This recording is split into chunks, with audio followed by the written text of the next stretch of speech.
Hey everybody, I'm Chuck Detman. Today we're going to be talking about the effects of social media, in our relationships. We're going to talk about some ways that we can safeguard those relationships. We're going to talk about some things that may not necessarily be really good to do with some of the social media sources that we have. Those can be things like Facebook, they can be Twitter, we can do Pinterest.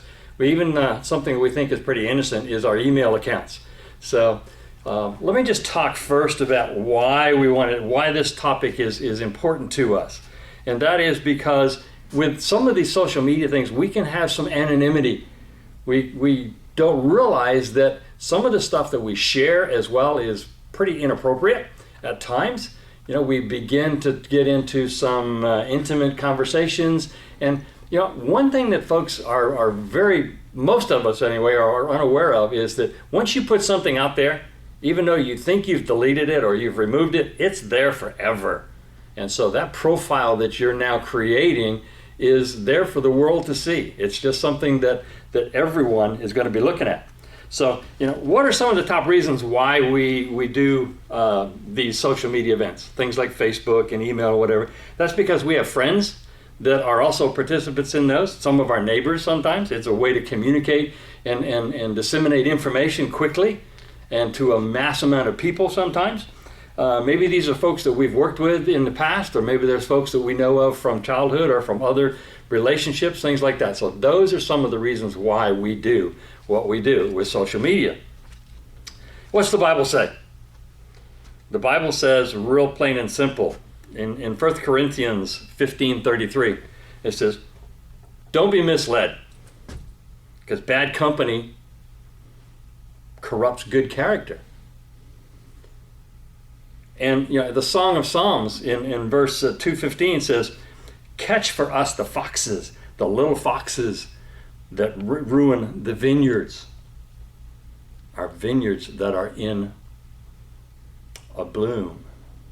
And then Job, we all remember Job. We all remember the trouble that Job got into, and when I say trouble, I'm not meaning he got into trouble. We remember, how he was really in trouble himself. Okay.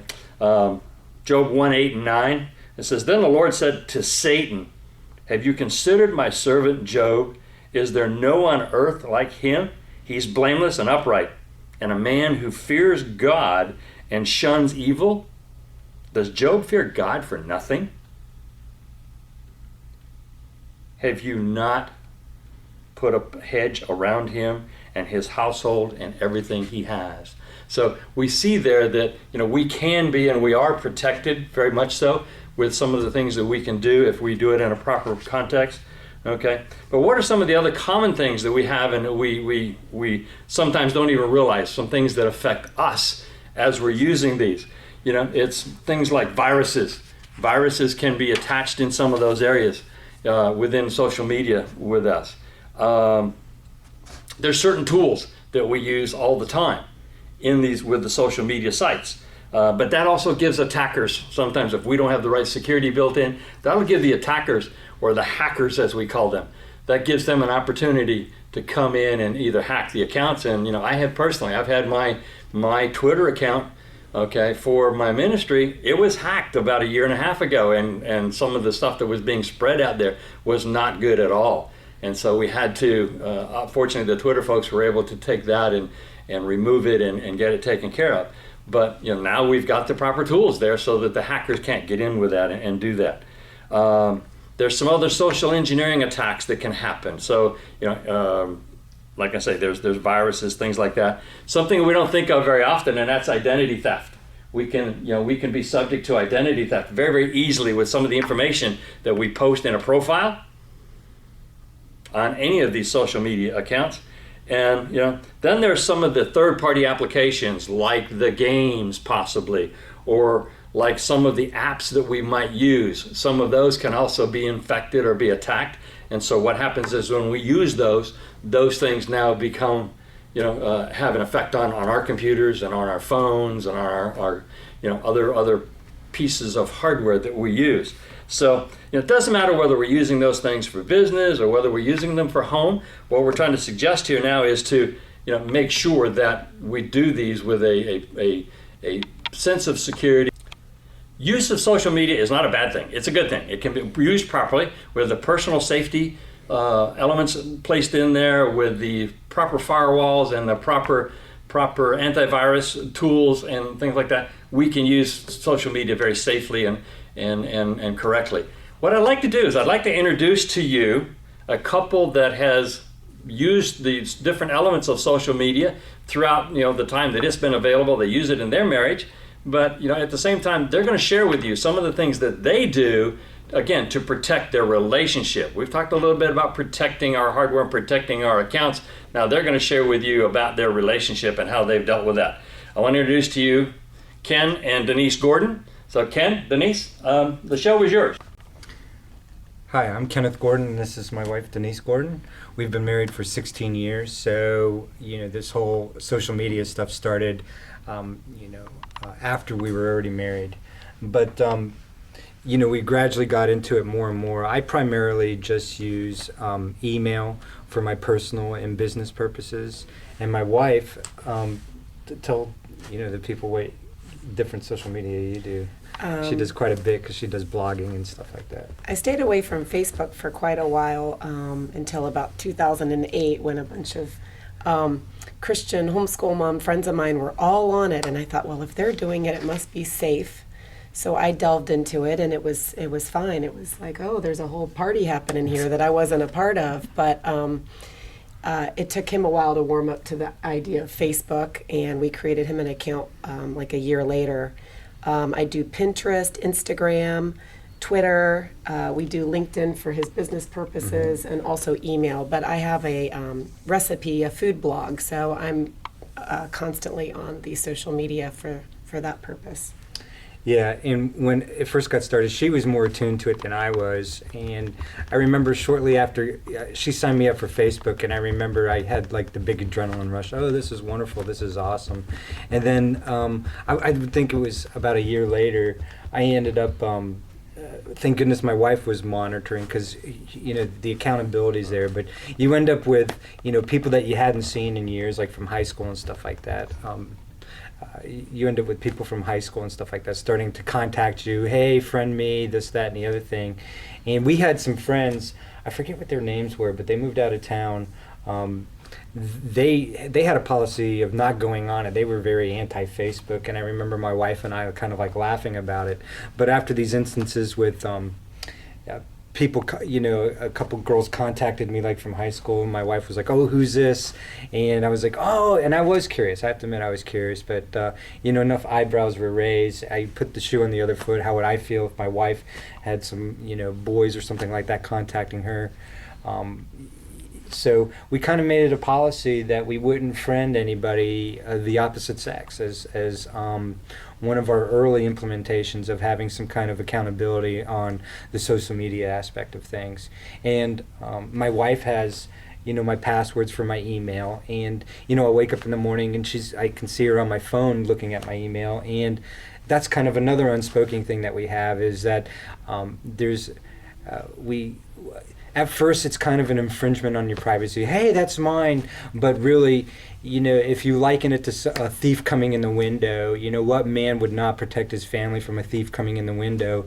Yet, if we don't have these accountability aspects in place with the social media, in effect, we are letting a thief into our marriage. So, I'm not as defensive.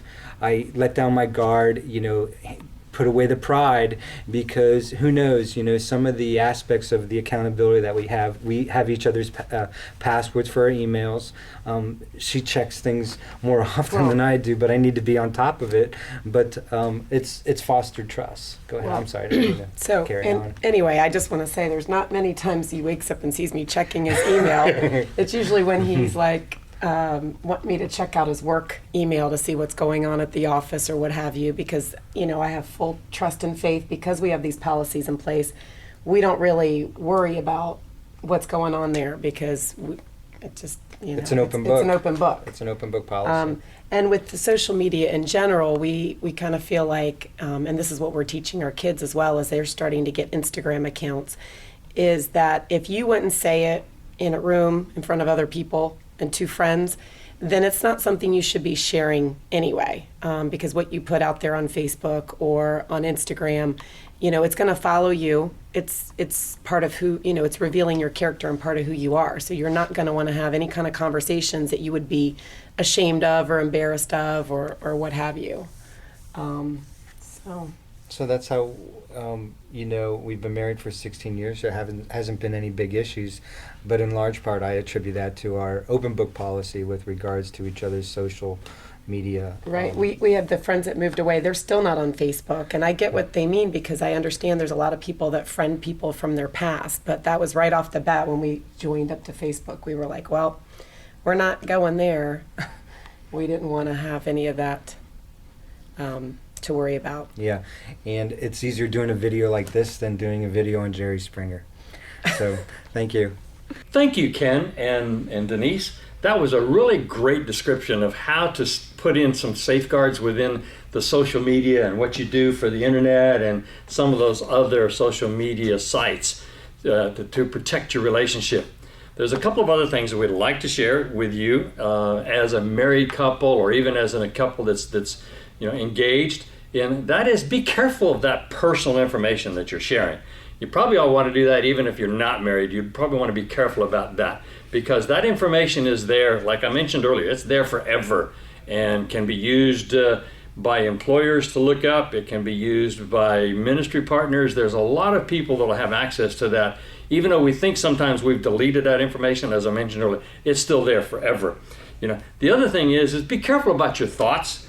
The thoughts and the feelings that we have on these sites, we should never be sharing something that we don't want other people. In other words, it's like airing your dirty laundry. You don't want to do that. You don't want to air that dirty laundry. Maybe you and your spouse had just come out of a difficult conversation, and so you're angry, and right away quick you start talking about some things you shouldn't be doing. So set those as part of the ground rules. Set those as maybe set a time limit before you go and look at some of your social media or use that social media after a serious discussion. Some things to watch out for with our partners, and that is how much time are we spending on the computer or on our phone or on the iPad, these social media devices. How much time are we spending there? Or are we not spending more time with family and things like that? Who are the acquaintances that we're still in contact with from previous years? Maybe that could be some old college or high school friends. Maybe it could be some old neighbors, things like that. So how much time are we communicating and working and dealing with them? Those of you that are recently married, have you changed that profile? Have you made it very obvious that you are now a married couple?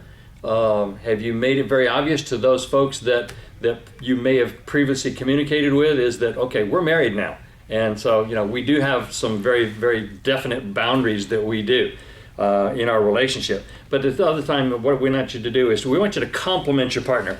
Compliment your partner on social media, just like what you would compliment your partner, in a group of people or, out in public. You're going to compliment one another that same way on the social media sites. Make sure that they're appropriate and make sure that you're doing that with all great confidence.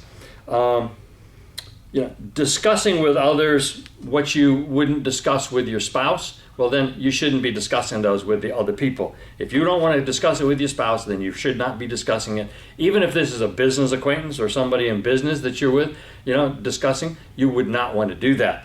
At the same time, if you're looking at hiding some information or possibly giving the appearance that you're hiding something, then you probably are. So, just leave that out of the equation. That doesn't happen at all. And then, something else that's kind of a cautionary thing or something that's a reason to be cautious about what your partner may or may not be doing, and that is if there's a decline or there's a change in the intimacy that you guys are sharing. That means there might be some other things or some other sites that a person is visiting that they shouldn't be. What we're talking here is, whether it be hardcore porn or softcore porn, or maybe there's some other things there that this person, that your spouse is not supposed to be looking at. So it's okay to discuss that. It's really a good practice to try to approach your spouse with that and make sure that everything is okay. I want to thank you guys today for allowing us to come and share with you some of these tips about, appropriate uses of social media. It's a definite impact on our world. We definitely need it. It's okay. It's a great tool used in the proper perspective. But I also want to thank Ken and Denise for their great input today. They gave us some really good tips. And so I'm available to you as well in the future. If you need some additional work and some additional help, we're here for you and to help you and to coach you as a couple or as individuals. We thank you again so much. God bless you. Have a great day.